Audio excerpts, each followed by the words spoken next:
સહજાત્મ સ્વરૂપ પરમ ગુરુ આત્મસિદ્ધિ. આત્માની સિદ્ધિ થવા માટે પરમ કૃપાળુદેવે 14 પૂર્વના સાર રૂપ આખો ગણધરવાદ આત્મપ્રવાદ આ 142 ગાથાની આત્મસિદ્ધિમાં આપી દીધો. સૌભાગભાઈ પત્રમાં સંબોધનમાં લખે, પરમ પૂજ્ય તરણ તારણ પરમાત્મા દેવ, પરમ આત્મદેવ શ્રી સહજાત્મ સ્વરૂપ, કરુણા સિંધુ અપાર, નિષ્કારણ કરુણાના કરનાર, દયાના અમૃત સાગર, પરમ પુરુષ દેવાધિદેવ, આપ તો સંસારમાં છતાં વિતરાગ છો. વળી લખે, અનંતકાલથી જીવને ગાંઠ પડી ગઈ છે, જે વર્તમાનમાં જ્ઞાનીને માનવા નહીં અને પૂર્વે થઈ ગયેલા જ્ઞાનીને માનવા. જ્યાં સુધી આવીને આવી બુદ્ધિ રહેશે ત્યાં સુધી જન્મ મરણ છૂટશે નહીં. ગોપીની જેમ જાણવું તું તે તો જાણ્યું, હવે જાણવું રહ્યું નહીં. કાં તો આપ જેવાને સાક્ષાત જાણ્યા તો બીજી પરવા નથી. પૂજ્ય શ્રી જુઠાભાઈ પરમ કૃપાળુદેવે સ્વયં પ્રકાશ્યું છે કે એનું લૌકિક નામ જ દેહધારી દાખલ સત્ય હતું. જૂઠા જ હતા. એ દેહ ક્યાં હતા? પરમ કૃપાળુદેવે લખી જણાવ્યું, એ આત્મદશા રૂપે ખરો વૈરાગ હતો. પરમ કૃપાળુદેવમાં જ વિલીન, સહજ સ્વરૂપમાં જ વિલીન. પરમ કૃપાળુદેવ સહજ સ્વરૂપ જ છે એ તેઓએ અનુભવ્યું, આચર્યું. જોકે જુઠાભાઈનો દેહ તો સંવંત 1946માં છૂટી ગયો અને આત્મસિદ્ધિ તો ત્યારબાદ 6 વર્ષે લખાઈ. પણ પરમ કૃપાળુદેવના સત્સંગ સમાગમે અને પરમ કૃપાળુદેવના માત્ર 20 પત્રો અને ઉત્કૃષ્ટ વૈરાગ્યને લઈને આત્મસિદ્ધિ કરીને જુઠાભાઈ ચાલી ગયા. પૂજ્ય અંબાલાલભાઈ પરમ કૃપાળુદેવને પત્રના સંબોધનમાં લખે, સ્વયં પ્રકાશક, અકર્તા, અભોક્તા, યોગીરાજ, સૂર્ય સમાન વગેરે વગેરે. આવા આત્મપ્રતીતિપૂર્વક નીકળેલ ઉદ્ગારોથી અહોભાવ વ્યક્ત કરતા અન્ય પત્રોમાં મથાળે લખે, પરબ્રહ્મ, સર્વજ્ઞ, પરમાત્મા, સજાત્મ સ્વરૂપ, પૂર્ણ બ્રહ્મ સ્વરૂપી, સદા સ્વરૂપ વિલાસી, જગદગુરુ પરમાત્મા, સદગુરુ ભગવાન, સ્વયં પ્રકાશક વગેરે વગેરે. એક પત્રમાં સંબોધનમાં લખ્યું, વર્તમાન મહાવીરશ્રી અને સંવંત 1953 માક્ષરવત સાતમ શનિવારે લખેલ પત્ર પૂરો કરતા લખે છે, દેવાધિદેવના ચરમ શરીરની આરોગ્યતા વાંચી રહ્યો છું. પૂજ્ય પ્રભુશ્રીજીએ પરમ કૃપાળુદેવ પ્રત્યે લખેલા 34 પત્રો તત્કાળ મોક્ષમાં ઉપલબ્ધ છે. શ્રી મુનિ પ્રત્યે અને સત્સંગ સંજીવનીમાં પણ અમુક પત્રો છે. મથાળે સંબોધનમાં 5 વાર પ્રભુ પ્રભુ પ્રભુ પ્રભુ પ્રભુ એ મુજબ લખી પછી લખે, સફરી જહાજ, રખવદેવ એટલે ઋષભદેવ, તત્વજ્ઞ તીર્થંકર, પૂર્ણ બ્રહ્મજ્ઞાની, સામાન્ય કેવળી, તરણ તારણ, પરમાત્મા, સર્વાત્મા અને વળી લોગસ અને તિક્ખુતોના પાઠના ભાગો લખે. 108 વાર ખમાવીને લખે, જીવ દયાણમ બોહિ દયાણમ એમ લખી પત્ર શરૂ કરે. પત્રમાં લખે, ઇન્દ્રે તો નમી રાજર્ષિને વખાણ્યા, પણ એ તો ઋષિપણામાં, અને આપ તો ગુરુસ્થ દશાએ આસવા પરિસવા. આપને પારસમણી તો હીન ઉપમા, પારસમણી લોખંડને સોનું કરે અને આપ તો પોતા જેવા બનાવો. આ પ્રતીતિ. પૂજ્ય બ્રહ્મચારીજીની શ્રદ્ધા અને ઓળખાણનો રણકાર લખે છે, કેવળ જ્ઞાન રવિતણી સામગ્રી ગ્રહી સાર, રવિવાર અવતાર દિન સ્વયં બુદ્ધ અવતાર. 680મો પત્ર લખી મથાળે લખે, કળિયુગનો કેવળી, દુષ્મકાળનો મહાવીર. કહે છે, છેલ્લા 2500 વર્ષના ગાળામાં ભગવાન મહાવીર બાદ પરમ કૃપાળુદેવના જ્ઞાન અને વૈરાગ્યની સરખામણીમાં કોઈ આવી શકે એમ નથી. બોધમાં કોઈ જિજ્ઞાસુને કહે છે, હજુ પરમ કૃપાળુદેવમાં પરમેશ્વર બુદ્ધિ નથી આવી, તેથી જ્યાં ત્યાં માથા ભરાઈ જાય છે. તેઓને તો મનમાં હું તો પરોક્ષથી પ્રત્યક્ષનો લાભ થવાનો દાવ ખેલું છું, દાવ ખેલ્યો, રમ્યા આત્મામાં અને ઊભા દેહ છોડ્યો. પૂજ્ય શ્રી મગન બાપા વારંવાર કહેતા, પરમ કૃપાળુદેવને ભગવાન કરતાં ઓછા આંકવા તે તેઓની આશાતના સમાન. આ મુજબ આ બધા ભક્તરત્નોની ભક્તિનો અણસાર આવે, સૌભાગભાઈની સરળતા અને તત્વ પામવાની પાત્રતા જાગે, આશ્રય આવે. જુઠાભાઈનો વૈરાગ્ય આપણને ઉદ્ભવે. અંબાલાલભાઈનો પ્રશસ્ત રાગ જે ગૌતમ ગંડરને ભગવાન મહાવીર પ્રત્યે હતો, તેવો આ બીજા મહાવીર પ્રત્યે તેઓને હતો તે આત્મસાત થાય. પૂજ્ય પ્રભુશ્રીજીને કુળ સંપ્રદાયનો આગ્રહ, મત કદાગ્રહ છોડી હનુમાનની રામ પ્રત્યે અને ગોપીની કૃષ્ણ પ્રત્યે હતી તેવી ભક્તિ ઉગી નીકળી હતી. ભક્તિનો અવતાર જ તેવી ભક્તિ આપણને ઉગે અને પૂજ્ય બ્રહ્મચારીજીની પરમાર્થ પાત્રતા નૈષ્ટિક બ્રહ્મચર્યના ધારક અને દાસાનુદાસપણે પ્રભુશ્રીજીની ભક્તિ કરી જે પાત્રતા ખીલી આ સર્વે આત્માની સિદ્ધિ કરી તે ઉપયોગમાં રહે તો પ્રેમ પ્રમાણે પ્રભુ પ્રગટાવે મોક્ષ તણી નહીં વાર. પણ પ્રભુશ્રીજી કહેતા શ્રદ્ધા પરમ દુલ્લા એ જાગે તો દેહ છતાં જેની દશા વર્તે દેહાતીત એ દશા ઓળખાય ત્યારે સ્વયં દેહાતીત થવાય. સહજાત્મ સ્વરૂપ પરમ ગુરુ. સહજાત્મ સ્વરૂપ પરમ ગુરુ. દેહ છતાય વિદેહ દશા તુજ સમજી આવે સાન અહો સર્વજ્ઞ દશા વિતરાગી તુજ મુજ શક્તિ સમાન. જય દેવજીનેન્દ્ર મહાન અહો દેવજીનેન્દ્ર મહાન. તુજ સંમતિમાં મતિ હો મારી ગળે દેહ અભિમાન. હૈયાનો ઉજ્જડ હું તેમાં વસજો રાજ પ્રધાન. જય દેવજીનેન્દ્ર મહાન અહો દેવજીનેન્દ્ર મહાન. અલૌકિક પદ પ્રગટાવ્યું તો આશ કરે નાદાન. અલૌકિક પદ પ્રગટાવ્યું તો આશ કરે નાદાન. કેવળ કરુણા મૂર્તિ દેજો તમને ઘટતું દાન. જય દેવજીનેન્દ્ર મહાન અહો દેવજીનેન્દ્ર મહાન.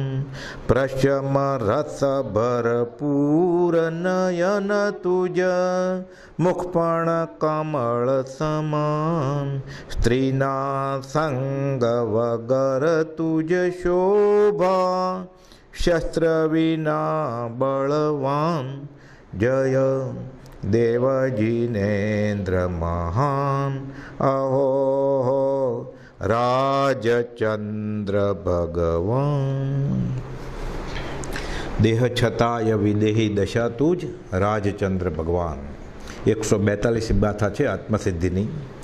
દેહ છતાં જેની દશા વર્તે દેહાતીત તે જ્ઞાનીના ચરણમાં હો વંદન અગણિત. પૂર્વ પ્રારબ્ધ યોગથી જેને દેહ વર્તે છે પણ તે દેહથી અતીત એટલે દેહ આદિની કલ્પના રહિત આત્મામય જેની દશા વર્તે છે તે જ્ઞાની પુરુષના ચરણ કમળમાં અગણિત વાર વંદન હો. દેહ છતાં દેહાતીત દશા દેહ આદિની કલ્પના રહિત તેની દશા છે. કલ્પના ક્યાં ભૂલી જ ગયા છે. અમે દેહધારી છીએ કે કેમ તે સંભાળીએ ત્યારે માંડ જાણીએ છીએ. જ્ઞાની ક્યાં ગોતવા જવાના છે આપણે? એ શ્રીમદ રાજચંદ્ર ભગવાન દેહાતીત દશાના ધારકને અગણિત વાર મારા નમસ્કાર છે. આ એક જ સાચું વંદન થઈ જાય એટલે જીવને સમ્યક દર્શનની ફરજ ના થાય, છૂટી જાય જીવ. એક જ સાચું વંદન શ્રી જીનવરપતિ વર્ધમાન પ્રતિ તારે નર નારીને ભયંકર ભવસાગરથી. એક ગોહી નમુકારો વર્ધમાણસ જીનવરસ તારે હિ નર વ નારી.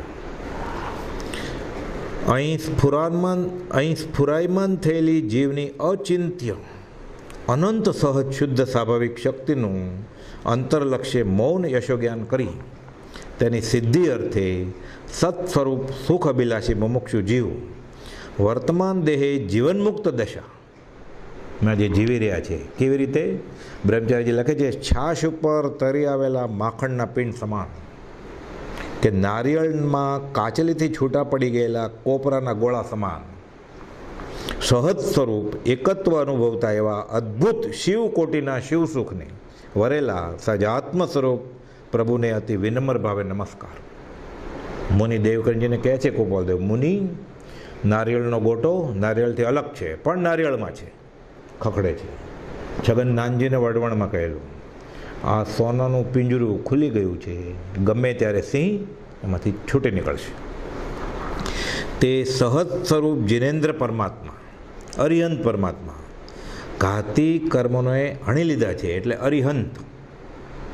પછી નામ, આયુષ્ય, ગોત્ર અને વેદનીય એને નડતા નથી.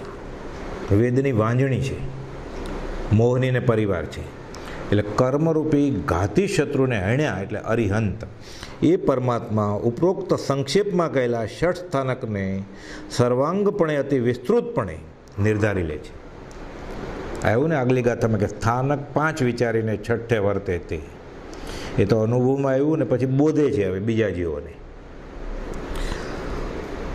આ અવગાહી, આ આરાધી જીવ કોટીના શરીરાદી મિથ્યા પર ભાવને છોડી પછી જીન ભાવના ભાવે મન, વચન અને કાયામાંથી હટીને જેને કેવળી સ્વભાવ ભાવ થયો, અહંભાવ યોગ્ય, પછી જીન ભાવનામાં છે આ આત્મ ભાવના. શુદ્ધ સ્વરૂપ એકત્વનો અનુભવ કરી ઉત્તરોત્તર જીતેન્દ્રિય, જીતમોહી, ક્ષીણમોહી થઈ સદા સર્વથા સ્વરૂપ પ્રતિષ્ઠિત થાય છે. જીત ક્ષીણમોહી શ્રી મોહમય ક્ષેત્રથી અમોહ સ્વરૂપ એવા શ્રી રાયચંદ્રના નમસ્કાર, આત્મ સમાન ભાવે નમસ્કાર. પોતે જ લખી આપે છે પોતાની દશા, અમોહ સ્વરૂપ. ક્ષીણ મોહ તો 12મે ગુણસ્થાને કહેવાય. મોહ સ્વયં બુરમણ સમુદ્ર તરી કરી.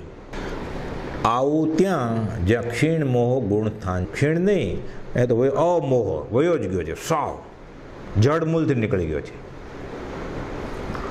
ક્ષીણ મોહી થઈ સદા સર્વથા સ્વરૂપ પ્રતિષ્ઠિત થઈ અનંત અતિન્દ્રિય આત્મિક આનંદમાં નિરંતર મગ્ન થઈ રહ્યા છે. જેમ કુંભારના ચાકને પૂર્વે મળેલી ગતિ કાર્ય પૂરું થયેલ હોવાથી માત્ર સર્વથા વિરામ પામવા અર્થે જ થઈ રહેલી છે. પૂર્વ પ્રયોગ આદિ કારણના યોગથી છે સ્વરૂપ સ્થિત, ઈચ્છા રહિત, વિચરે પૂર્વ પ્રયોગ. મોટા રેલવેના ટેસ્ટને યાર્ડમાં પછી એન્જિન ધક્કો મારે, બધા વેગન જાતા હોય, એક ધક્કો મારીને પછી શન્ટિંગ ન કર્યું હોય, જોડ્યા ન હોય, આપણને એમ લાગે કે આ સ્વયંભૂ છે કે શું, પોતાની મેળે ચાલે છે કે બેટરીથી ચાલે, ઓટોમેટિક. ધક્કો માર્યો છે પહેલાં, એ ફોર્સ પૂરો થઈ જાય, એ એન્જિન ડ્રાઈવરને ખબર હોય એટલો જ ધક્કો માર્યો હોય કે ત્યાં યાર્ડમાં જઈને ઊભા રહી જાય, એકબીજાને ભટકાય, સ્પ્રિંગ હોય. અહીંયા પૂર્વ પ્રયોગ આદિ કારણના યોગથી સ્વરૂપ સ્થિત, ઈચ્છા રહિત, વિચરે પૂર્વ પ્રયોગ. પૂર્વ કર્મના ધક્કે એનું વિચરવું છે. રસ નથી, રસ નથી એમ નથી. જ્ઞાની ઈચ્છા સહિત પણ નહીં, ઈચ્છા રહિત પણ નહીં, જેમ છે એમ સહજ સ્વરૂપ. 377માં પત્રમાં આ દશા. એટલે અજ્ઞાન અવસ્થામાં આપણને એમ થાય જડમાં ને આમાં ફરક શું? આ અનંત કાળમાં જે નથી થયું એના ભગીરથ પુરુષાર્થ રૂપે પછી જે પરિણામ આવ્યું છે, આ એ દશા છે સહજ.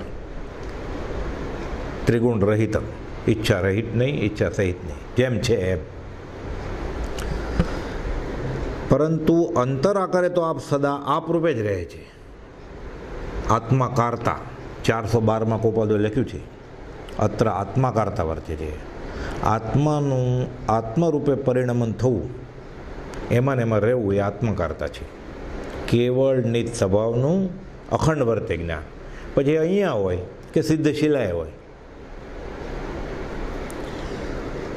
અંતર આકારે તો આપ સદા આપ રૂપે જ રહે છે. તે અનુપમ દેહાતીત સચ્ચિદાનંદમય સહજાત્મ સ્વરૂપ દશા દેહ ગમ્ય નથી, ઇન્દ્રિય ગમ્ય નથી. ત્યાં સુધી તો આપણને સમજાય, મનો ગમ્ય નથી. આત્મા કાંઈ મનથી ન જાણી શકાય. આત્મા મન તેનું મનન ન કરી શકે. આત્માનું આત્મા આત્માથી જ જણાય. આ તો પ્રમેયત્વ ગુણ છે આત્માનો, કે જાણી શકાય કોઈ જ્ઞાનથી. કયું જ્ઞાન? આત્મજ્ઞાન. આત્મા આત્માથી જણાય. મનોગમ્ય પણ નથી, બુદ્ધિગમ્ય પણ નથી, દ્રષ્ટાંત ગ્રાહ્ય પણ નથી. બિલનો પાઠ કુપોદો લખ્યો છે ને, મોક્ષ સુખનો. કોઈ એવું દ્રષ્ટાંત નથી કે આપી શકાય. માત્ર મહાભાગ્ય અતિ વિરલ એવા કોઈ શુદ્ધ સમ્યક દ્રષ્ટિવંતના વચનાતીત પ્રત્યક્ષ અનુભવ અંશમાં આવે છે. એટલે કૃપાળદેવ તો અનુભવ્યો, પછી પ્રભુશ્રીજી, અંબાલાલભાઈ, જૂઠાભાઈ ને સૌભાગભાઈની અનુભવમાં આવે. એટલે સૌભાગભાઈ તો પછી પત્રમાં લખીને આપે છે, દન 8 થયા, દેહને આત્મા બેફાટ અનુભવમાં આવે છે. આ દેહનો ભાગ અને આ આત્માનો ભાગ એમાં અનુભવ થાય છે. દેહ છતાં જેની દશા વર્તે દેહાતીત, એટલે આ દેહનો ભાગ અલગ છે, પોતે આત્માનો ભાગ અલગ છે, દેહમાં છે છતાં દેહથી અલગ છે. છાશમાં જ છે માખણ, છાશથી છૂટું છે. આપણે માખણ પકડીને પછી નીચે દબાવીને મૂકી દઈએ તળીએ, હજી હાથ ઉપર આવે તે પાછળ આવતું હોય, પછી પાછું એમાં ભળે નહીં. સાથે જ છે છતાં છૂટું ને છૂટું જ છે. આ દેહાતીત દશા, અને આ જ કામનું છે, આ જ સાકાર પરમાત્મા. પછી આત્માને દેહ અલગ થઈ ગયા, પછી એ ભગવાન અત્યાર સુધી કામના હતા, હવે અકર્તા થઈ ગયા. ઈશ્વર કરતા કોઈ નહીં, ઈશ્વર શુદ્ધ સ્વભાવ. પછી આપણને મદદ કરે અથવા પ્રેરક તે ગણે ઈશ્વર દોષ પ્રભાવ. પછી એટલે આ સાકાર પરમાત્મા જ પરમાર્થ માર્ગમાં અધ્યાત્મની મુસાફરી સાકાર પરમાત્માને ઓળખી જાય. દેહ છતાં જેની દશા દેહાતીત વર્તે છે એવા જ્ઞાનીને ઓળખી જાય એટલે અધ્યાત્મની મુસાફરી પૂરી થઈ ગઈ, અનંતકાળની મુસાફરી પૂરી થઈ ગઈ. પછી હાશ ભવ છેવટની એ છે દશા, રામ ધામ આવીને વસ્યા. અને પછી એમ ખબર પડે, અનુભવમાં આવે કે હું જેને પૂજું છું એ મારા ગુરુ દેહાતીત દશાવાળા અને આકાશી ભગવાન સિદ્ધપદ ત્રણેય એક છે. પરાભક્તિની પરાકાષ્ઠા થઈ ગયું. પછી કાંઈ લેવા દેવાનું રહેતું જ નથી, પૂરું થઈ ગયું. પછી એવા એ અદ્ભુત પરમ યોગીન્દ્ર, પરમ જ્ઞાની, પરમ પુરુષના સજીવન પ્રત્યક્ષ યોગને અને તેના સજીવન સદબોધને ધન્ય હો, ધન્ય હો. હવે આનો આખો રોચક ઇતિહાસ છે. કૃપાળદેવ અવારનવાર નિવૃત્તિ ક્ષેત્રે પધારતા ચરોતરમાં. એમાં શ્રાવણ માસની શરૂઆતમાં સંવત 54માં કૃપાળદેવ પેટલાદ પધાર્યા.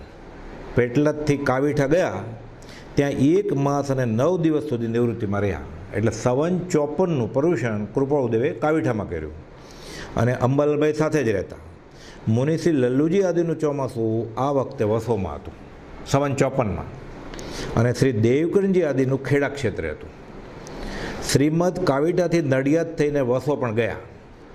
શ્રી લલ્લુજી સ્વામીને પૂછ્યું, પછી કૃપાળદેવ પૂછે છે ત્યાં વસો ક્ષેત્રે સમાગમમાં પ્રભુશ્રીજીને, કહો મુનિ અહીં કેટલા દિવસ રહીએ? ત્યાં સુધીમાં શ્રી લલ્લુજીને 2, 4 કે 6 દિવસથી વધારે સમાગમનો પ્રસંગ મુંબઈ સિવાય બીજે કાંઈ બન્યો નહોતો. તેથી વિશેષ સમાગમની છે તેમણે જવાબ દીધો, 1 માસ અહીં રહો તો સારું. અરજી મૂકી. શ્રીમદ મૌન રહ્યા. શ્રી દેવકરજીને પણ ખબર મળી કે શ્રીમદ વસો પધાર્યા છે, તેથી તેમની પણ સમાગમ માટે ઉત્કંઠા વધી.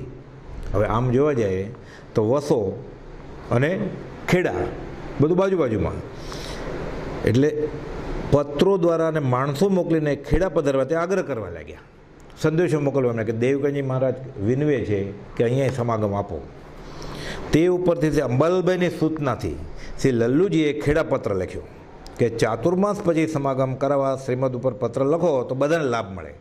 એટલે કૃપાળદેવ હમણાં માની જાય અને 3-4 દિવસ પ્રભુશ્રીજી અને 2-4 દિવસ દેવકરજી મહારાજ આપીને પછી વયા જાય મુંબઈ. તો એટલે અંબાલાલભાઈ તો વિચક્ષણ બુદ્ધિ, એટલે લલ્લુજી મહારાજને શીખવાડે છે કે તમે દેવકરજી મહારાજને કહો કે હમણાં કૃપાળદેવને ત્યાં ખેડા ન બોલાવે, અહીંયા ભલે નિવૃત્તિમાં રહેતા, અહીંયા બધું પતી જાય પછી દેવકરજી મહારાજે વિનંતી કરવાની કે હવે ખેડા પધારો. એટલે પછી ચાતુર્માસ પતે પછી ત્યાં જાય તો પછી ત્યાં નવેસરથી સત્સંગ મળે, એટલે બેવડો લાભ થાય.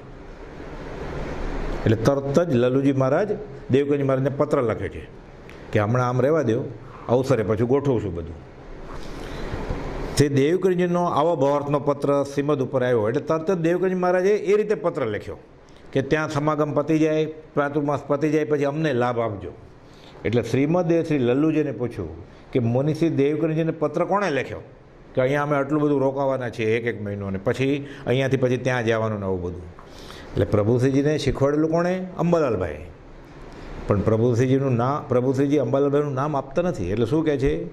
શ્રી લલ્લુજીએ અંબાલાલનું નામ ન લેતા કહ્યું, મેં પત્ર લખ્યો હતો. ખોટું બોલ્યા. એટલે અંબાલાલભાઈને ઠપકો ન મળે અને ભલે પોતાને ઠપકો મળે. ગોપાલદેવથી શું છાનું હતું? અંતર્યામી હતા. એટલે કહે છે, આ બધું કામ અંબાલાલનું છે, તમારું નથી. એટલે પ્રભુશ્રીજી હાથ જોડીને નીચે મૌન માર્યા અને ગોપાલદેવ ગંભીરતાથી ખુલાસો કર્યો કે આ બધી ગોઠવણ કે અમે અહીંયા પણ સત્સંગ આપીએ, ચાતુર્માસ પછી દેવકંજી મુનિ પાસે જઈએ. એટલે ખંભાતના અંબાલાલભાઈને તો ભાવ શું કે વધારેમાં વધારે સમય આ ક્ષેત્રે ગાળે તો આપણને સમાગમનો લાભ મળે. દેવકંજી મહારાજને ઉતાવળ હતી, અંબાલાલભાઈ વિચક્ષણ, ક્ષેવો પછી મેં ગણો. એટલે કે આવી રીતે ગોઠવો અને ખરેખર ગોઠવણું પણ ખરું.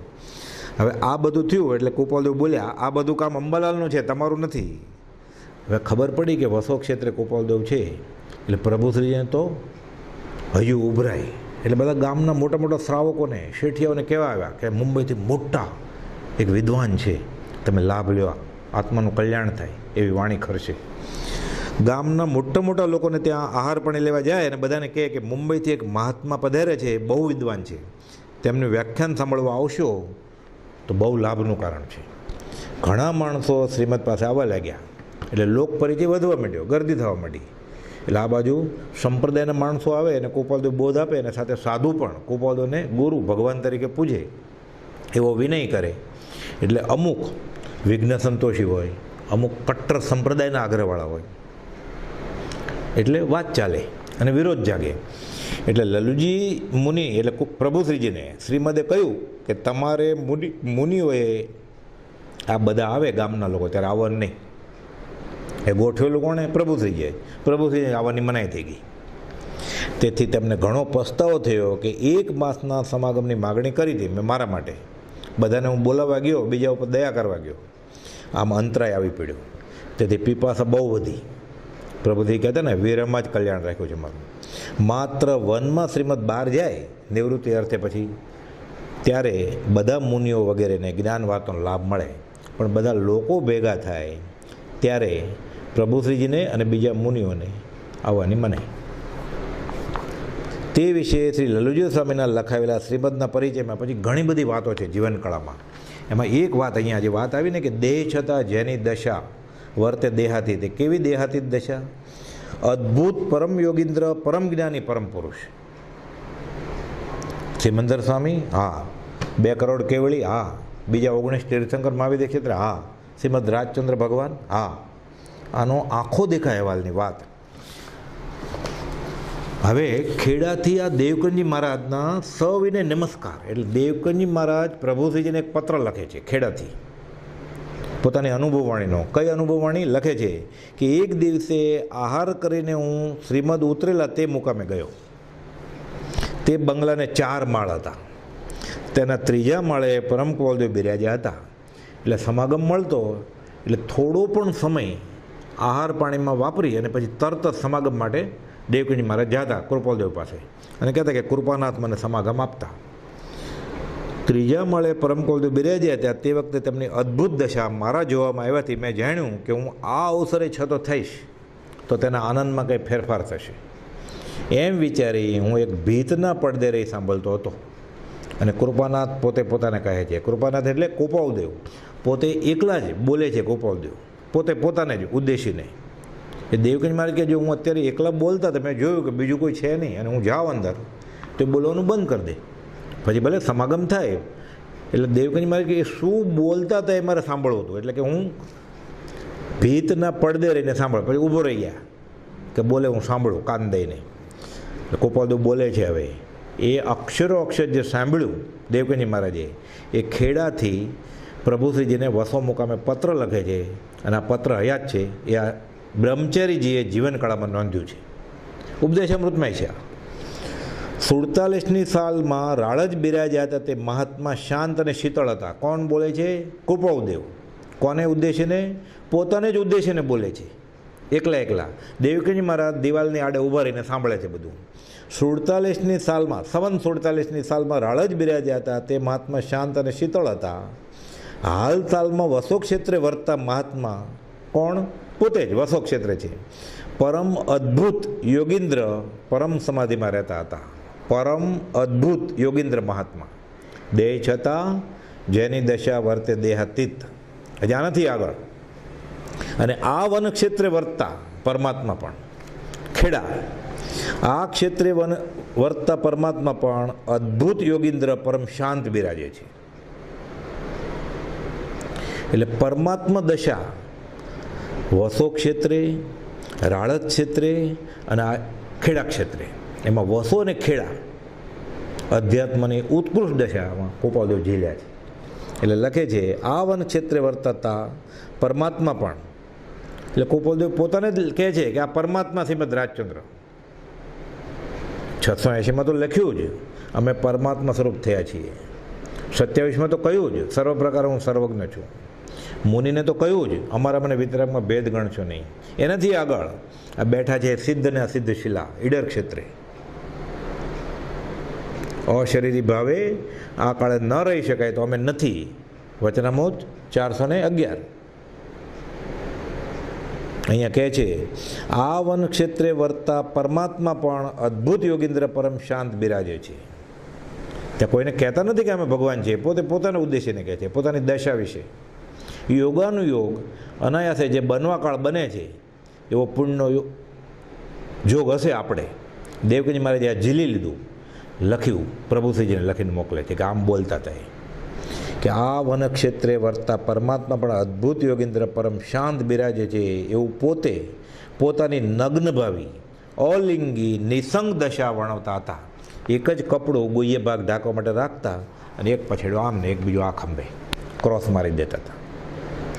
પછી કહેતા દિગંબર દશાએ રહી શકાય એવો આ કાળ નથી. હવે શરીર જ નથી અને કપડું શું કામ છે લપેટીને. પછી કહે છે દેવકીજી મહારાજે આપે કહ્યું તેમ જ થયું, ફળ પાક્યું, રસ ચાખ્યો, હવે આજ્ઞા વડીએ રહેશું. ઓળખાણ થઈ ગયું કે આ દેહ છતાં જેની દશા વર્તે દેહાતીત એવા ગોપાલદેવ એવા અદ્ભુત પરમ યોગીન્દ્ર પરમ જ્ઞાની પરમ પુરુષના સજીવન પ્રત્યક્ષ જોગને ધન્ય હો તેને જ પુનઃ વંદન હો વંદન અગણિત. અર્થાત દુર્લભ એવા યોગમાં હું અને મારા રૂપ સર્વ સમર્પણો. અનંત સુખ સ્વરૂપના ઈચ્છક સાચા મુમુક્ષુને એ જ જોઈએ છે. સાચા સાધકને શું જોઈએ છે? ઈચ્છે જે જોગીજન અનંત સુખ સ્વરૂપ મૂળ શુદ્ધ તે આત્મપદ એવું જ થવું છે. ગોપાલદેવ કહે છે ને ચૈતન્ય જીન પ્રતિમા થા. આ દશા તેનો અંતિમ આદર્શ હોવાથી સર્વોત્કૃષ્ટ યથાર્થ આત્મદશાને પામેલા જીવન મુક્ત આત્મારામ પરિણામી માત્ર વિતરાગ જ્ઞાની પુરુષ જ મોક્ષાર્થે વંદનયોગ છે. એટલે સાચો સાધક, સાચો મુમુક્ષુ વિતરાગ સિવાય કોઈને નમસ્કાર કરે નહીં, આત્મજ્ઞાની ગુરુ સિવાય કોઈને માથું નમાવે નહીં. અને ત્યાં પણ શા માટે? વ્યવહાર માટે નહીં. વંદે તદગુણ લબ્ધે, તારી પાસે છે એ મને મળે બસ. વિશ્વાસનીય, કીર્તન યોગ્ય, નમન યોગ્ય, અનુસરણ યોગ્ય એ આ જ છે. આ પુષ્ટ નિમિત્ત છે. કોણ? દેહ છતાં જેની દશા વર્તે દેહાતીત. એટલે છે દેહમાં સાકાર પરમાત્મા છે. અર્થાત પ્રમાણભૂત, આધારભૂત, અવલંબન યોગ્ય એવા એ સદગુરુનો આશ્રય લઈ તેનો નિશ્ચય માન્ય કરે છે. તેણે કહેલું ધાકડે માન્ય કરે. પછી ગોપાલદેવે તો આ બધું 20 વર્ષે લખેલું છે કે અમારા કહેલા ધાકડે માન્ય રાખશો, હું કહું છું એમ કોઈ કરશો, હા હોય તો જે સત્પુરુષ મારા વચનની ઈચ્છા કરજે. એટલે કૃપાળુદેવના વચન ધાકડે સ્વીકારાઈ જાય એ સ્વીકારનાર જીવ સત્પુરુષ થઈ ગયો. કહેનાર પુરુષ સાચા છે. મોક્ષ માર્ગ આમ જ હોય, છૂટવાનો રસ્તો આ જ હોય. આ પણ થાય તો એ અપેક્ષા એ જીવાજીવનું જ્ઞાન છે. 769 અને 771 પત્રમાં ગોપાલદેવે કહ્યું છે આ પણ સંકિત છે. આગળ જતાં સ્પષ્ટ જીવાજીવનું જ્ઞાન થશે જીવ. પણ પછી પાછળ લખે છે 20મે વર્ષે જ શુક્લ અંતકરણ વિના મારા વચનને કોણ દાદ આપશે? મન જ મેલું છે ત્યાં. પ્રભુ તને કેમ પ્રસન્ન થાય રે? તારા મનનો મેલ ન જાય રે. મનનો મેલ નીકળતો નથી. અને સાથે વિષયથી જેની ઇન્દ્રિયો આર્ત છે, તરફડે છે વિષય માટે, અળસિયાની જેમ અળસિયા ઉપર મીઠું નાખીને તરફડે એમ આ જીવ વિષય વાસના તૃપ્તિ નથી થઈ એટલે તરફડી રહ્યો છે. વિષયથી જેની ઇન્દ્રિયો આર્ત છે એને શાંત શીતળ એવું સમાધિ સુખ ક્યાંથી પ્રતીતિમાં આવે? આ જ પુષ્ટ નિમિત્ત છે અને વંદન યોગ્ય છે. પ્રમાણભૂત આધારભૂત અવલંબન યોગ્ય એવા સદગુરુનો આશ્રય લઈ તેનો નિશ્ચય માન્ય કરે પછી મુમુક્ષુ મન વચન કાય યોગના એકીકરણે તેને અનુસરે છે. તન સે મન સે ધન સે સબ સે પછી પર પ્રેમ પ્રવાહ બઢે પ્રભુ છે. તો બધા આગમના ભેદ સૂર બસી જાય. 194માં લખ્યું છે ને, એ જે આ સાધક જેને પૂજે છે એની બધી રીધી સીધી સંપદા અધ્યાત્મને મળી જાય. તે યોગોને તેના બોધમાં તેની આજ્ઞામાં પ્રવર્તાવે છે. વર્તુ ચરણાધીન એટલે પ્રત્યક્ષ યોગ હોય તો તેના ચરણાધીન અને પછી ચરણાધીન એની આજ્ઞાને આધીન. જ્ઞાનીની આજ્ઞાએ વર્તતા એવા અનંત જીવો સીજા બુજા એવું શાસ્ત્રમાં છે. તેના વિયોગમાં આપણી વાત તેના વિયોગમાં આજ્ઞા સ્વરૂપ તેના સદબોધને આરાધે છે. આત્માદિ અસ્તિત્વના જે નિરૂપક શાસ્ત્ર પ્રત્યક્ષ સદગુરુ યોગ નહીં ત્યાં આધાર સુપાત્ર. આત્માદિ અસ્તિત્વના ક્યાં? એણે જ લખેલા એના હસ્તાક્ષરવાળા વચનામૃત 1000 પત્રો હાજર છે. આત્મસિદ્ધિ છે, મોક્ષમાળા છે. ખૂબ બધું લખ્યું છે આ મોક્ષમાળા. મોક્ષનું કારણ છે જો ઊંડા ઉતરશો તો. એ ખૂટે છે ક્યાં? કઈ કડી ખૂટે છે અધ્યાત્મમાં? ખાલી ઓળખાણ કરીને આશ્રય લેવાતો નથી બસ. નહીં તો નમન થઈ જાય, ઓળખાઈ જાય કે આ દેહાતીત દશાના ધારક છે. તે યોગોને તેના બોધમાં તેની આજ્ઞામાં પ્રવર્તાવે છે અને તેના વિયોગમાં આજ્ઞા સ્વરૂપ તેના સદબોધને આરાધે. અને તેવા પ્રત્યક્ષ યોગની અંતરમાં પ્રેમપૂર્વક ભાવના રાખી ભાવવંદન કરે છે. જેથી જીવ પોતાના નિશ્ચય સુખ સ્વરૂપને ઉત્તરોત્તર નિર્મળ કરી પ્રગટ કરે છે. એટલે અનંત કર્મોની ભેખડો તૂટવા માંડે. તેની નિષ્કારણ કરુણાને નિત્ય પ્રત્યે નિરંતર સ્તવમય આત્મ સ્વભાવ પ્રગટે પછી સંકિત થઈ જાય. નમોથણું શું છે? પહેલું બીજું ત્રીજું અહોભાવથી નમસ્કાર જ છે ખાલી. અનંત કર્મની ભેખડ તૂટે. લોગસ શું છે? સિદ્ધાંતની વાત જ નથી લોગસમાં નમોથણુમાં કે આવા જે ભગવાન છે એને હું નમસ્કાર કરું છું. પછી કિત્તીય વંદીય નમસ્સામી સકારેમી સમારેમી એનું સન્માન કરું છું, એનો સત્કાર કરું છું, એને નમસ્કાર કરું છું, એને વંદન કરું છું, એનું કીર્તન કરું છું. બસ એ જ. આ બધું જ આવી ગયું નવદા ભક્તિ આમાં. જેથી જીવ પોતાના નિશ્ચય સુખ સ્વરૂપને ઉત્તરોત્તર નિર્મળ કરી પ્રગટ કરે છે. સ્વયં સ્ફુરાયમાન થઈ આવે છે. પછી ભક્તિ થાય એટલે આત્મા એની મેળે ઉઘડતો જાય. પ્રગટ કરી બીજ અંકુર વૃક્ષને સદા સર્વથા સ્વસ્વરૂપે પ્રતિષ્ઠિત થાય છે. કુપોદેવ પોતે જ કહ્યું છે, મુનિ આજે બીજ વાવીએ છીએ ખોતર ખોતર નહીં કરતા, ઉગશે. અગણિત એવા પરભાવથી વિરામ પામવા રૂપ આત્મસંયમમાં વીર્યની સ્ફૂર્ણાર્થે એમને અગણિત વંદન હો. તે જ્ઞાનીના ચરણમાં હો વંદન અગણિત. એમના પસાયે એટલે એમની કૃપાથી તથારૂપ યોગથી સ્વરૂપ વિભોગની જાગૃતિ થાવ. આ મુમુક્ષુ જીવ આવી પ્રાર્થના કરે છે 142મી ગાથામાં કે આવા પુરુષ દેહ છતાં જેની દશા વર્તે દેહાતીત તે જ્ઞાનીના ચરણમાં હો વંદન અગણિત. તો આ દેહાતીત દશા એટલે શું?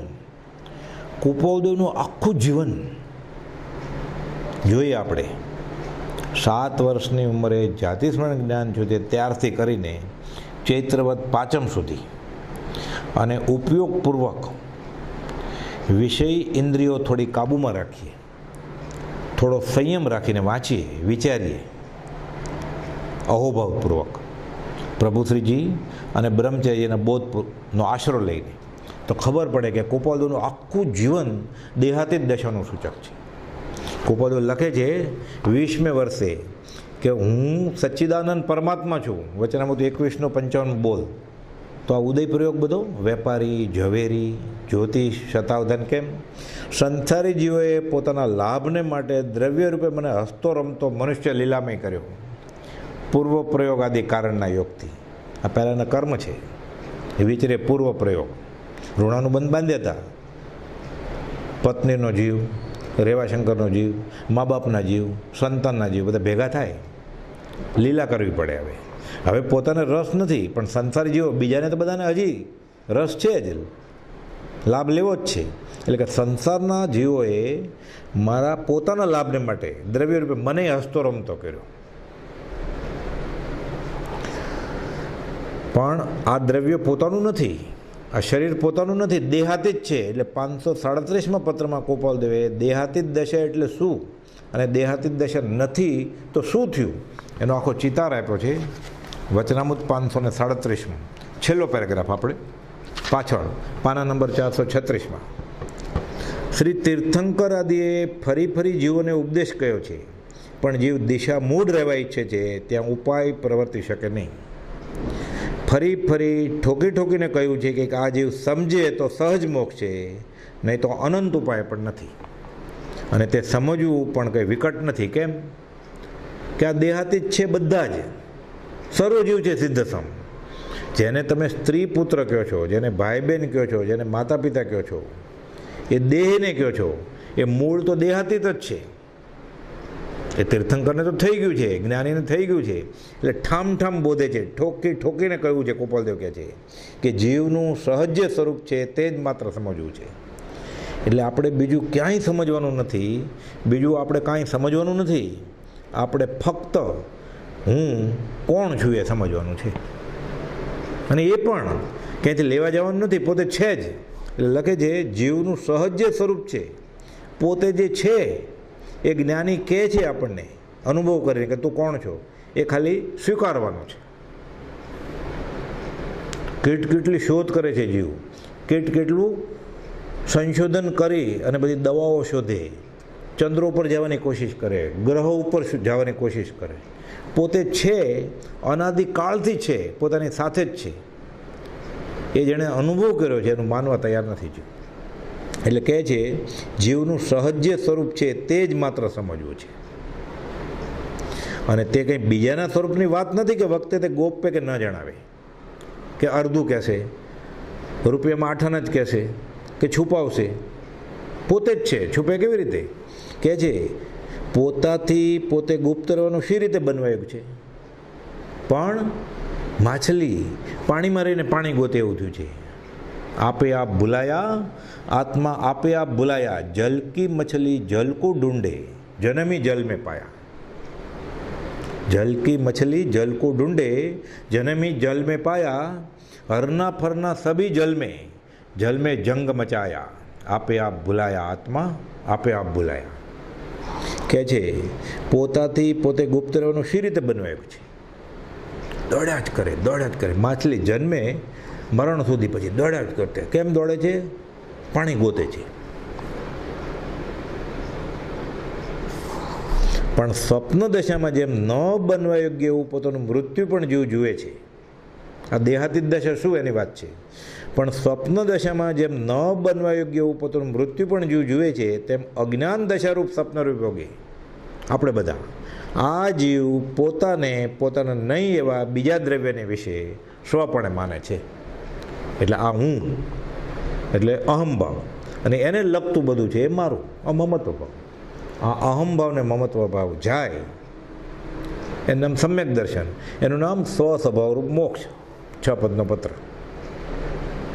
એટલે કૃપાલુ લખ્યું ને, સમજે તો સાવ સરળ છે અને ન સમજે તો કોટી ઉપાય નથી. સમજ પીછે સબ સરળ હૈ, બિનું સમજ મુશ્કેલ. એ મુશ્કેલી ક્યાં કહું? કૃપાલુ કહે છે કેવું કેમ? સમજ કેટલું સહેલું છે કે જીવ પોતાના નહીં એવા બીજા દ્રવ્યની વિશે સ્વપણે માને છે, અને એ જ માન્યતા તે સંસાર છે, તે જ અજ્ઞાન છે. એટલે સ્વપ્નમાં જેમ કે હું મરી ગયો, કલ્પના જ છે ને સાવ, એમ હું શરીર છું, એ જ્ઞાની અનુભવ સાથે કહે છે કે આ કલ્પના જ છે સાવ. આ જ માન્યતા એ સંસાર છે, તે જ અજ્ઞાન છે, નરક આદિ ગતિનો હેતુ તે જ છે, તે જ જન્મ છે, મરણ છે, અને તે દેહ છે, દેહના વિકાર છે. હું આ પરદ્રવ્ય છું, એનું નામ શરીર. પછી સ્ત્રી, પુરુષ, વાણિયો, બ્રાહ્મણ, ઇન્ડિયન, અમેરિકન, પછી લંગર લાગ્યું બધું. તે જ દેહ છે, દેહના વિકાર છે, તે જ પુત્ર, તે જ પિતા.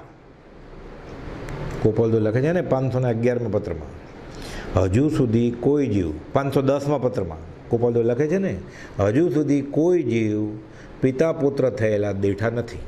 અનુત્પન્ન એવો જીવ એને પિતા કે પુત્ર તરીકે ગણવો એ સૌ જીવની મૂળતા છે. અને સત્સંગની ઈચ્છાવાળા જીવે તો ક્યારે ગણાય જ નહીં. બુદ્ધિથી તો સ્વીકારે, પછી આ બુદ્ધિથી જ સ્વીકારે કે આ અનુત્પન્ન એવો જીવ એ પિતા કે પુત્ર ન હોય, પછી જન્મદિવસ ઉજવે, અનુમોદન આપે. દેહાતીત દશાનો આરાધક, જેણે ખરેખર દેહ છતાં જેની દશા વર્તે દેહાતી તેને નમસ્કાર કર્યા હોય, એ જન્મદિવસ ઉજવે. પછી નમસ્કાર કર્યા ન હોય, કરવા હોય, પછી એ આવા ઉજવે જન્મદિવસ. એટલે કહે છે તે જ પુત્ર, તે જ પિતા, તે જ શત્રુ, તે જ મિત્ર આદિ ભાવકલ્પનાનો હેતુ છે. અને તેની નિવૃત્તિ થઈ ત્યાં સહજ મોક્ષ છે. અને આ નિવૃત્તિ નથી, આમાં પ્રવૃત્તિ છે, તો લખ્યું છે નરકનો હેતુ છે. નરક આદિ ગતિનો હેતુ છે, એટલે તિર્યંચમાં જાય, નરકમાં જાય. રાચી માચીને ઉજવે તો નરકમાં જાય, રાચી માચી નહીં પણ ઉજવે છે તો તિર્યંચમાં જાય. નથી ઉજવતો તો વહેલો મોડો એ દેહાતીત થઈ જશે. દેહાતીત દશાના ધારકને નમસ્કાર કર્યા, એની બધી રીધિ સીધી એને મળી જશે. જેવા નરને સેવીએ તેવી દે ફળપત. એટલે કહે છે તે જ પુત્ર, તે જ પિતા, તે જ શત્રુ, તે જ મિત્ર આદિ ભાવકલ્પનાના હેતુ છે. અને તેની નિવૃત્તિ થઈ ત્યાં સહજ મોક્ષ છે. અને એ જ નિવૃત્તિને અર્થે સત્સંગ, સત્પુરુષ આદિ સાધન કયા છે?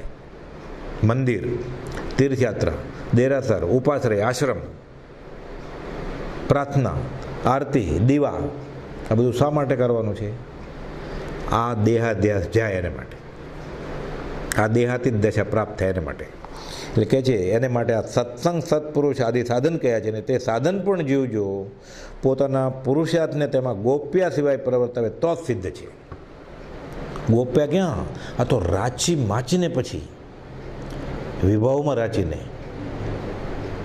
દેહાધ્યાસથી ઉજવે છે, દેહાધ્યાસથી બધી ક્રિયા કરે છે. પછી છૂટે કેવી રીતે?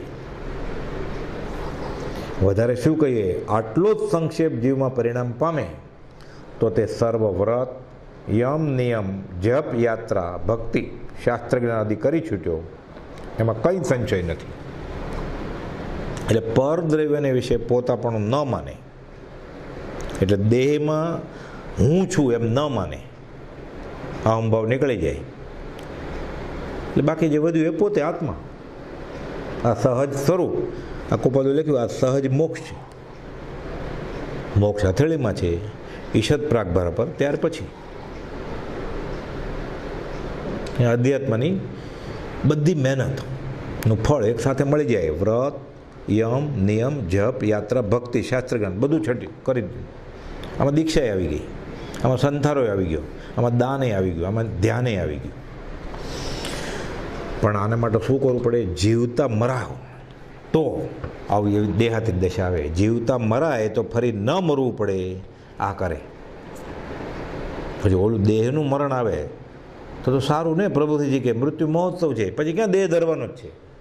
દેહાતી દશાના ધારકને પછી આ દેહ વયો જાય, એ અહીંયા સદેહ જ દેહ નથી. અને એ તો વાટ જોઈએ ને પછી કે શરીરને શું કરવું છે મારે. એવું ક્યારે થાય? જીવતા મરતા શીખે તો. એટલે કોપાદો લખ્યું છે જીવતા મરવાનું શીખવાનું છે.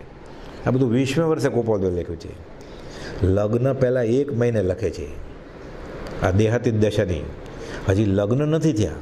અને ઝંખના કેવી છે? જે વસ્તુને જે પદ, શુદ્ધાત્મ પદ, દેહાતીત પદ, દેહની અંદર જે આત્મા છે એ રાજ્યશ્રી ચક્રવર્તીની વિક્ટોરિયાને દુર્લભ, કેવળ અસંભવિત તે વિચારોને, તે વસ્તુને, તે પદ ભણી, તે પદ ભણી કેવળ ઈચ્છા છે. આ જ જોઈએ છે, આ જ જોઈએ છે. બ્રાહ્મી વેદના, આત્મા, આત્મા, આત્મા, તુઈ, તુઈ, તુઈ, સોહમ, સોહમ, સોહમ. જ્ઞાનીની આજ્ઞા પ્રમાણે પછી દાસોહમ, તત્વમસી, તું તે જ છો. છેલ્લે થાય અહમ બ્રહ્માસ્મિ. આ દેહ છતાં જેની દશા વર્તે દેહાતીત. આખું કુપોદોનું જીવન આ દેહાતીત દશાનું દ્યોતક છે. એ તો લખે છે, પરમ શાંતિ પદને ઈચ્છે છે, બાહ્ય ભાવે ગૃહસ્થ શ્રેણી છતાં અંતરંગ નિર્ગન શ્રેણી જોઈએ. મનસુખરામ સોરીરામ ત્રિપાઠીને કોપોદો સમજાવે છે કે અધ્યાત્મમાં કળિયુગમાં પણ છૂટવું હોય તો કેવી રીતે છૂટાય. તો કહે છે કે બાહ્ય ભાવે ભલે ગૃહસ્થ શ્રેણી પણ અંતરંગ નિર્ગ્રંથ શ્રેણી જોઈએ. નિર્ગ્રંથ એટલે બાહ્ય તેમ અભ્યંતરે ગ્રંથિ નહીં હોય, પરમ પુરુષ તેને કહો સરળ દ્રષ્ટિથી જોઈ. ગાડી લાડી વાડીમાં મોહ નહીં, પછી અંદરથી ક્રોધ માન માયા લોભ પરિગ્રહ બધું નીકળી જાય. એટલે કહે છે, અને જ્યાં તેમ થયું છે એટલે ખાલી અંતરંગ નિર્ગ્રંથ શ્રેણી છે, બાહ્યથી પૂર્વકર્મને આધારે ગૃહસ્થ વ્યવહાર છે, તો પણ ત્યાં સર્વસિદ્ધિ છે. આ 71માં વચનામૃતમાં ગોપાલદેવે સાવ યુવા વયે કહ્યું છે મનસુખરામ સોરીરામ ત્રિપાઠીને કે સિદ્ધિ કેવી રીતે મળે, દેહાતીત દશા કેવી રીતે પ્રાપ્ત થાય. તો કે અંતરંગ નિર્ગન શ્રેણી જોઈએ, ભલે ને બાહ્ય ભાવે ગૃહસ્થ શ્રેણી હોય. બાહ્ય નડે છે જ ક્યાં એને, જો મોહ નથી તો. એ સ્વાદ નથી ખાતો તો ખાય છે ક્યાં, એ સ્વાદ નથી પીતો તો પીવે છે ક્યાં. એક ભોગ ભોગવે છે છતાં કર્મની વૃદ્ધિ નથી કરતો, એક ભોગ નથી ભોગવતો છતાં કર્મની વૃદ્ધિ કરે છે. આ બધું 20મે વર્ષે જ ગોપાલદેવે લખ્યું છે આવું બધું. એટલે કે જે બાહ્ય ભાવે ગૃહસ્થ શ્રેણી છતાં અંતરંગ નિર્ગ્રંથ શ્રેણી હોય તો ત્યાં સર્વસિદ્ધિ જ છે. પછી બંધ મોક્ષની વ્યવસ્થા શારીરિક ચેષ્ટા ઉપર નહીં, અંતરંગના ભાવ ઉપર છે. 2 પત્રમાં ગોપાલદેવે લખ્યું છે, 567 અને 568. આગળ લખી જણાવે છે કે મારી આત્મ અભિલાષા તે શ્રેણીમાં ઘણા માસ થયા વર્તે છે. આ મનસુખરામ સોરીરામ ત્રિપાઠીને લખે છે કે હું દેહાતીત દશાની એ જ મારી અભિલાષા છે, બસ એમાં જ રહેવું. બાહ્ય ભાવે ભલે ગૃહસ્થો, હજી તો કામ ધંધે લાગ્યા નથી ત્યારથી જ આ દશા છે. 27મા પત્રમાં લખે છે ને ચતુર્ભુજ બેચરને, ત્યાગીના યથાજ્ઞ. હજી લગ્ન કરવાના બાકી છે એ પહેલાં લખી નાખેલું ત્યાગીના યથાજ્ઞ. તો શું ત્યાગ્યું છે? બધું જ છોડી દીધું છે. દેહ છે, દેહાતીત દશા છે. પછી લખે છે અહીંયા કંઈ વેશની વિશેષ અપેક્ષા નથી. એટલે ભગવા પહેરે, તિલક કરે, લોચ કરે, ઉઘાડ પગે ચાલે, શ્વેતાંબર થાય. પ્રત્યક્ષે સત્પદની સિદ્ધિ આત્માને થાય છે આ દશાથી. એટલે દેહાતીત દશા અનુભવાઈ જાય, અને એ દેહમાં હોય ત્યારે જ અનુભવાઈ જાય. બાહ્ય ભાવે જગતમાં વર્તો એને તો બોધ આપ્યો છે, અને અંતરંગમાં એકાંત શીતલીભૂત નિર્લેપ રહો એ જ માન્યતા છે, અને એ જ બોધના છે. અમે આમ જ જીવીએ છીએ, અમે બીજાને આ જ બોધ આપીએ છીએ. 72માં વચનામૃતમાં લખ્યું. પછી કહે છે આટલું કરતાં જો મોક્ષ ન મળે તો મારી પાસેથી લેજે. તો તમારી પાસે છે? હા છે. આટલું કરતાં જો મોક્ષ ન મળે તો મારી પાસે જ લઈ લેજે તું. શું આટલું કરતાં? એક સત્પુરુષને શોધીને તેના ચરણ કમળમાં સર્વભાવ અર્પણ કરી દે વર્તો જા. પછી જો મોક્ષ ન મળે તો મારી પાસેથી લેજે. પછી મળવાનો જ છે તો એને ખબર છે, પોતે ભલે વૈયાગ્ય હોય સિદ્ધશિલાએ, પણ એને મળવાનો જ છે. એટલે એને જે વચન આપ્યું છે, કોલ આપ્યો છે, એમાં મિનમેક નથી. બીજું કંઈ શોધમાં શાણા ખરા સત પુરુષને શોધી, ચરણ કમળ માં બધા ભાવો સમર્પી, પામી લે બોધી. પછી જો મોક્ષ ના પામે અમારે, આપવો એવું ઉતાર્યો માન જેવી મો કયું છે, જ્ઞાનીએ કેવું. દેહમાં વિચાર કરનાર બેઠો છે તે દેહથી ભિન્ન છે. એટલે દેહાતીત રૂપે કોઈ છે અંદર વિચાર કરનાર, કે દેહ જ વિચાર કરે છે? શરીર વિચાર કોણ કરે છે? કે બાહ્ય અભ્યંતર રહિત થવાનું બોધે છે, અને પછી જણાવે છે રહિત થવાય છે, ઓર દશા અનુભવાય છે. અમે તો અનુભવીએ છીએ કે ઓર દશા, કે દેહ છે એ વિચાર નથી કરતો, એની અંદર દેહમાં વિચાર કરનાર બેઠો છે, દેહથી ભિન્ન છે દેહાતીત દશા છે પોતાને. તો એટલે કહે છે ઓર દશા અનુભવાય છે. એમ હું પ્રતિજ્ઞાપૂર્વક કહું છું. કુપદુ વચનામૃત 84માં લખે છે, 3જી કોલમમાં. હું પ્રતિજ્ઞાપૂર્વક કહું છું કે આ દશા અનુભવાય દેહાતીત સ્વદેહે. એટલે પહેલી ગાથા આત્મસિદ્ધિની, છેલ્લી ગાથામાં નમસ્કાર કોને છે? શ્રીમદ રાજચંદ્ર ભગવાનને છે, જો માને તો, શ્રદ્ધે તો. સમુચ્ચય વૈચર્યમાં 7 વર્ષ સુધીની ચર્યા બાબત લખે છે કે વસ્ત્ર પહેરવાની, સ્વચ્છ રાખવાની, ખાવા પીવાની, સૂવા પીવાની બધી વિદેહી દશા હતી. સ્વદેહી વિદેહી દશા હતી. આ 7 વર્ષની ઉંમરની વાત કરે છે પોતે, કે આજનું વિવેક જ્ઞાન એ ઉંમરે હોત તો અમને મોક્ષની અભિલાષા ન હોત એટલી બધી. તે મોક્ષ જ હતો તો વિદેહી દશા તો હતી જ. વિવેક જ્ઞાન આવી ગયું આ ઉંમરનું ત્યારે જ 7 વર્ષે, તો શું કરવું જ પછી. પણ પૂર્વ પ્રયોગે ઝવેરી બજારમાં આવવાનું હતું તો જ્ઞાનીને. પછી 37મા પત્રમાં જૂઠાભાઈ લખે છે, અમારે અને વિચિત્ર જગતને કંઈ લાગતું વળગતું કે લેવા દેવા નથી. ઈચ્છા રહિત કે ઈચ્છા સહિત પણ છે જ નહીં. કૃપાલદેવ તો ઠીક, કૃપાલદેવના બોધેલા શિષ્ય જૂઠાભાઈ કહે છે એનું લૌકિક નામ જ દેહધારી દાખલ સત્ય હતું. જૂઠાભાઈ દેહ છોડ્યો ત્યારે કૃપાલદેવ કહે છે કે એ દેહધારી હતા જ નહીં. એટલે જૂઠા એટલે જૂઠા જ હતા, ખોટું જ હતું. એ દેહધારી હતા જ નહીં. એ ભાઈ શું ને બેન શું, જૂઠાભાઈ શું. એનું લૌકિક નામ જ દેહધારી દાખલ સત્ય હતું. આત્મદશા રૂપે ખરો વૈરાગ હતો. હવે કૃપાલદેવના શિષ્ય જૂઠાભાઈ જો દેહાતી જ દશાએ જીવતા હોય તો કૃપાલદેવની કઈ દશા હોય? આ તો 119મા પત્રમાં, આ તો 117મા પત્રમાં કૃપાલદેવે કહ્યું છે, જૂઠાભાઈનો દેહ છોડ્યો ત્યારે, કે એનું લૌકિક નામ જ દેહધારી દાખલ સત્ય હતું. એ આત્મદશા રૂપે ખરો વૈરાગ હતો. પરમ કૃપાની દશા તો જૂઠાભાઈ કરતાં ચડિયાતી હોય એ તો સામાન્ય સમજણથી બધાને ખબર પડે. તો જૂઠાભાઈ દેહાતી જ દશાથી જીવતા હોય તો કૃપાલદેવની કઈ દશા હોય? જેમ છે તેમ બધું સમજાયું છે. કૃપાલદેવ લખે છે 134મા પત્રમાં લખે છે કે આ ક્ષેત્રમાં આ કાળે આ દેહધારીનો જન્મ થવો યોગ્ય નહોતો. પછી લખે છે સર્વ ક્ષેત્રે જન્મવાની ઈચ્છા તેણે રૂંધી છે. શરીર જોઈએ જ નહીં હવે. આ છે અત્યારે અમે દેહાતી જ દશામાં છીએ, દેહ આયુષ્ય છૂટી જાય પછી અમારે શરીર જોતું નથી. લખે છે કે સર્વ ક્ષેત્રે જન્મવાની ઈચ્છા તેણે રૂંધી લીધી છે. વિચારવાન પુરુષોને ક્લેશરૂપ લાગે છે એવા સંસાર તેને વિશે ફરી આત્મભાવે જન્મવાની નિશ્ચળ પ્રતિજ્ઞા છે. 383ના મથાળે લખ્યું. સર્વ ક્ષેત્રે જન્મવાની ઈચ્છા તેણે રૂંધી છે. અગાઉ મુજબ લખવા બાબત પોતે ખુલાસો કરે છે કે થયેલા જન્મ માટે શોક દર્શાવવા આમ રુદન વાક્ય લખ્યું છે. આ અજ્ઞાન દશામાં બાંધેલા કર્મને હિસાબે જ્ઞાનીને જ્ઞાન દશા થાય પછી એ દંડ રૂપે શરીર મળે. એટલે કે રુદન વાક્ય લખીએ છીએ. આ દંડક છે અમને. હવે જીવીએ છીએ દેહથી અલગ, દેહાતી જ દશામાં, પણ આ દંડ મળ્યો છે. હવે ફરીવાર દેહ ધારણ કરવો નથી અમારે.